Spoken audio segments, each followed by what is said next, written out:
couple of weeks ago I actually finally had my PIP Tribunal, and so I filmed a little bit beforehand and I filmed a little bit afterwards, so I'm going to show you that now and then talk a little bit after it. So this is my PIP Tribunal day. It is Tribunal day today for my PIP, so I'm going to make this sort of like before section very quick because I have a bath running, because I look an absolute mess and I'm greasy and everything, and so I could do with a nice soak in the bath just to try and relax a little bit beforehand, because I am absolutely bricking it and I'm a mess. I got okay sleep last night, probably got to sleep at about 11:30, got woken up at some point with the cat climbing all over me wanting to fall asleep on me. I'd set my alarm for 7 and I woke up at that. I was still a bit tired, so I went back to sleep for an hour and a half. Still giving me plenty of time because it's not till this afternoon, so I've got a good hour to be able to relax in the bath. It's only like 10:05 now. My bus though, because of where I live and getting to where I need to go, my bus is at 12:20, so I have to leave the house at like 12 to be able to get to the bus stop in time. So I've got to start 2 hours earlier, which is ridiculous, but at least I will get there early. I pre-planned the route a couple of weeks back. Me and Aaron went in Starby so that we could find where it was. He knew where it was, so he showed me like a quick route, which is really good. So I remembered that because I know parts of it anyway. It's just a little bit beyond where I'd been previously. I do have an advocate from Welfare Rights turning up to help me as well and advocating for me during this tribunal. But like I say, I am absolutely bricking it.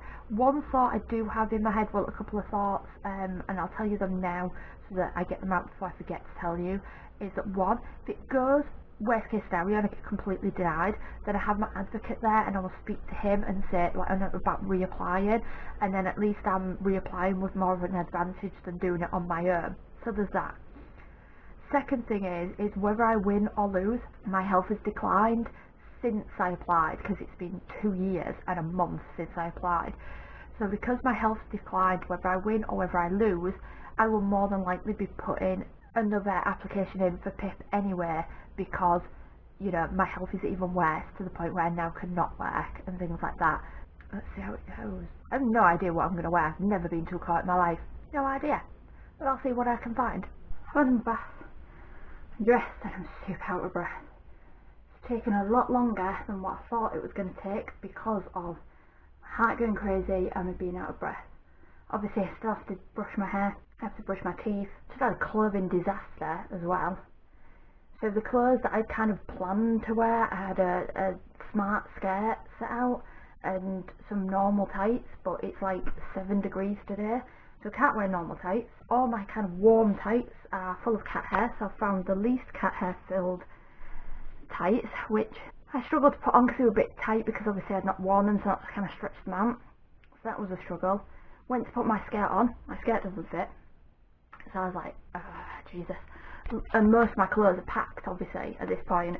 However, I had a skirt that was waiting to be packed, which is grey, but it has the white rabbit on it from Alice in Wonderland, but it's grey and it's about knee length, so it's the smartest thing I've got. This jumper is probably the smartest warm thing that I have to go with it. Shoes wise though, I got rid of all my smart shoes because I obviously didn't realise this tribunal when it was going to happen. So as I was kind of packing stuff and clearing out before Christmas when I got my eviction notice, all the stuff that I knew that I wouldn't need, and I was like, well, I don't need smart shoes, there's nothing I need smart shoes for, and if I do need a pair, I can buy something cheap from, you know, a charity shop or something like that, just to wear for the one occasion and then redonate them, which is what I've done with my other shoes, they've been donated. But then this came around sort of like quite quickly, and now I'm like, I don't have shoes, so I'm going to have to wear my Vans, which obviously are patterned, but they're going to have to do, and at least they're comfortable for me. I have to apparently wear a mask just getting through security, so I'm going to take one with me just in case, but I'm going to leave it in my bag because I'm already, and this doesn't help, cat misbehaving in the background does not help, but anyway. I'll have it in my bag. I'm going to try and obviously go through without it because I'm already getting super overwhelmed and my heart is racing and everything. Before I've even got there, I already feel like I want to cry. I am now, because it's 20 to 12, I need to set off in like 20 minutes to go get the bus. I could do with having a drink on the bus, so I figured if I brush my hair, brush my teeth, shove the last couple of things into my bag and get going 10 minutes or so early, there's Home Bargains nearby, I can nip in and grab a drink, because I also need painkillers because I'm in a lot of sort of uncomfortable pain that I could do with getting rid of. So my next painkillers are due at 1 o'clock, which is when I'll be on the bus. Obviously I'm not going to take my camera with me, there's too much going on, need to concentrate. It will be kind of like the next clip that you see will be me back home afterwards. Hopefully it's a yay and not a nay, but we'll see how it goes. It's actually the next day, not right after my tribunal, no, because it was so intensive that I was just exhausted, and because obviously I've been having some health stuff at the minute as well, I was utterly exhausted, and by the time I got home I was freezing cold. It was like 6:30 and I just was done for the day. I just couldn't talk anymore. So I'm going to tell you what the result is of my tribunal, then I'm going to talk a little bit about the tribunal. So those that just want to know the result and then head off somewhere else, you can do that. Those that want to stick around and hear a bit more about what happened, you can do that as well. I won, essentially. You may think I might sound happier about, but obviously it's been a day, I'm still digesting the information, but I won, kind of. I basically got 8 points for the everyday living component of it, which is the minimum you get to qualify for the lowest amount. On the mobility, they only gave me 4 points, and there's something that went against me that I'll talk about in a minute, but that's the points I scored. So that means that I get £60 a week in PIP, and it gets backdated when you win your tribunal at any stage. It gets backdated to when you applied for it. I applied on the 6th of January 2020, so at this moment in time of filming, that is 2 years ago, 1 month and a few days. £60 a week of over 2 years I'm going to get back paid, so I can pay things off that I need to pay off from borrowing money.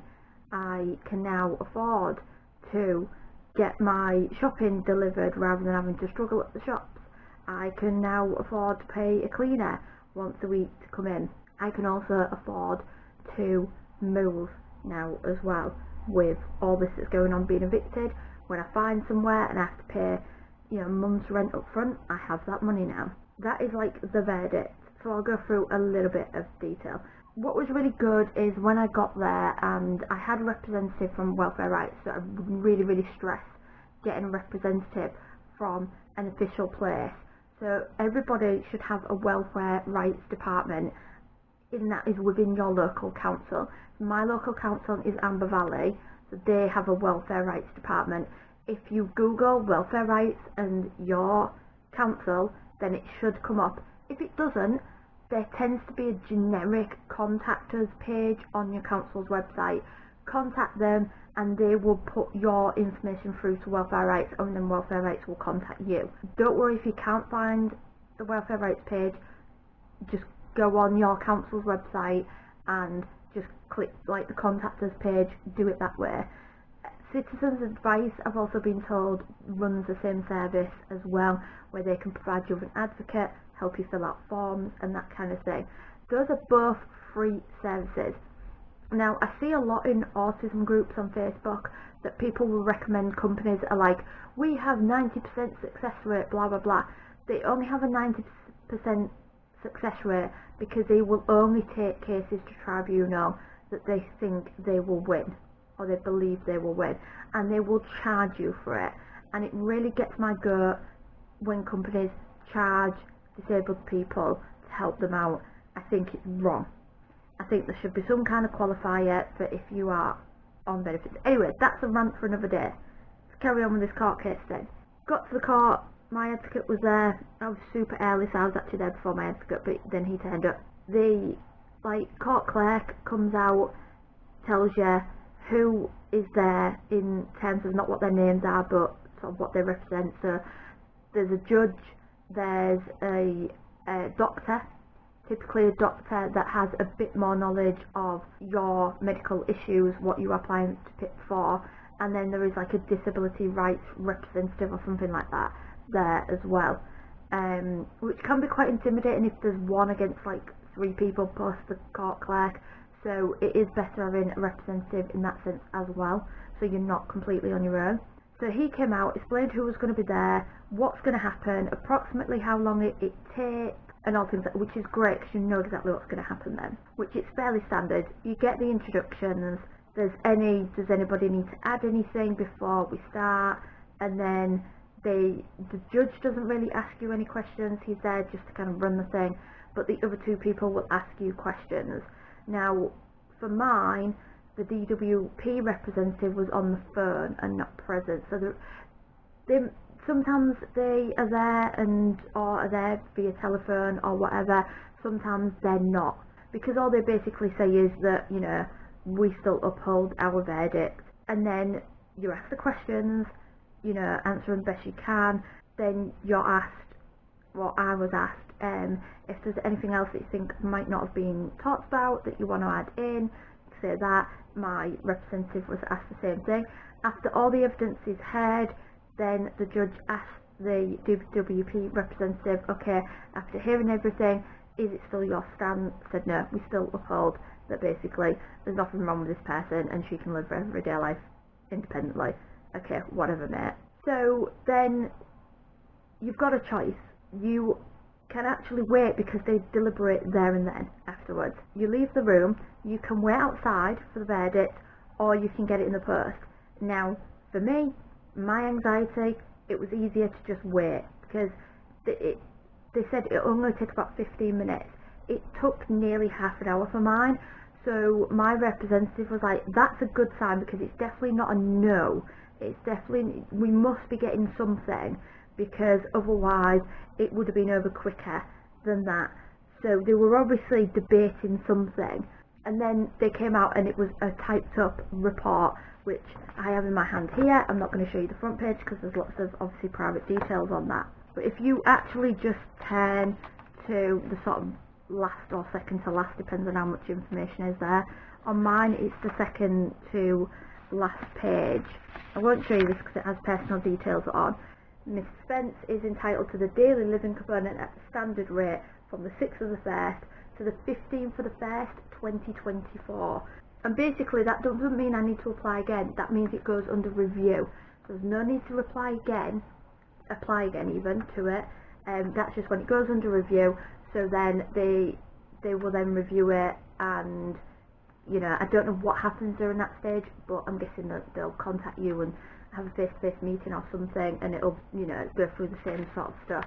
And if there are other health conditions at that point that has happened in the previous 2 years, you can actually add them on, which is a good thing. But obviously if you've gotten better and you don't need it anymore, you could get it taken away. So it says Miss Spence's limited ability to carry out activities of daily living, she scores 8 points. And so I got basically 2 points on needing to be prompting to be able to prepare or cook a simple meal, needs supervision or prompting to be able to wash or bathe, needs prompting to be able to engage with other people, and then I got needs prompting or assistance to be able to make complex budgeting decisions. I got 2 points on each of those, which my representative was a little bit like, they have a kind of underscored you there from, you know, what we went for, so he was a little bit disappointed for that. But I don't know how many more points I would need to get the high rate, so it's like there's no point appealing that because they could take it off you. And it says that I don't qualify for mobility component because I've scored 4 points, and that's insufficient to meet the threshold for the test, which I basically got 4 points for.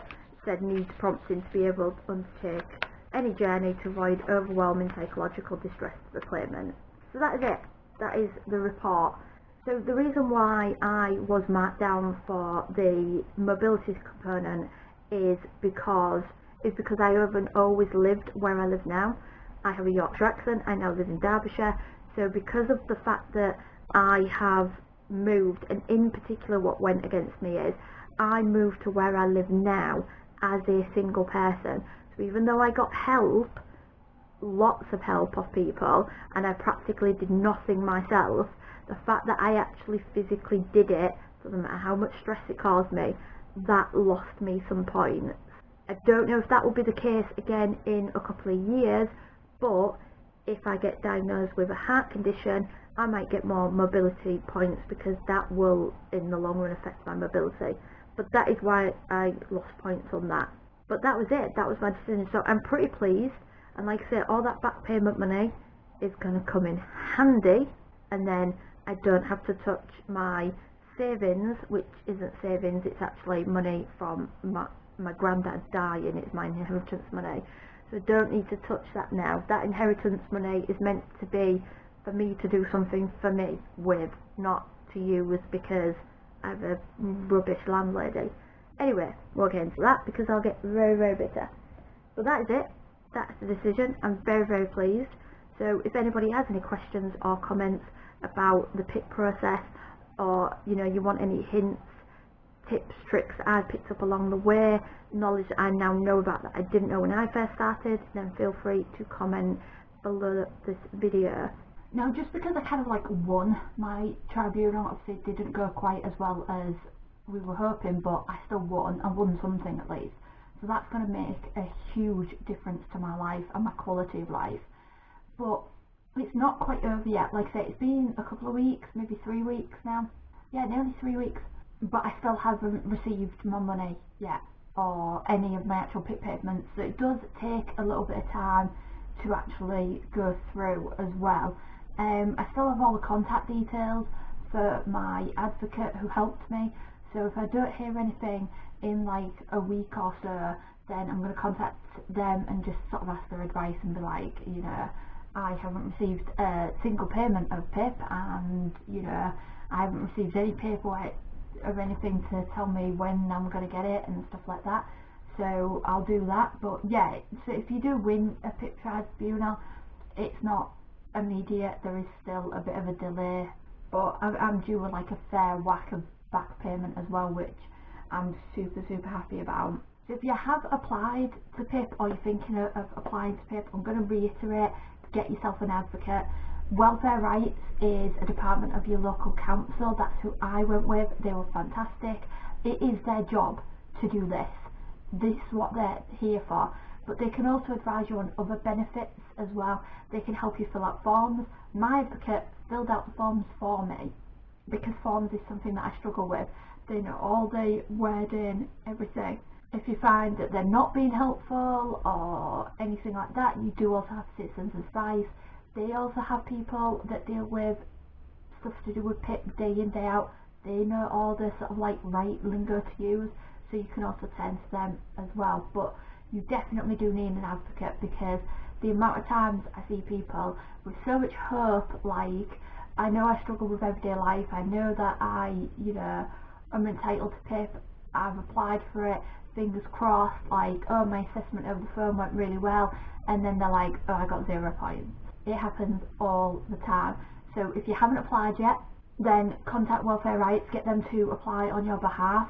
That will make a huge difference, because it may come back with a bunch of points on your first round and you might not have the struggle that a lot of us go through. So definitely do that. But yes, I'm so happy I won. It's going to make such a big difference to my life and has taken a huge stress off. So that is basically it from me this week. I'll see you in the next video. Bye for now.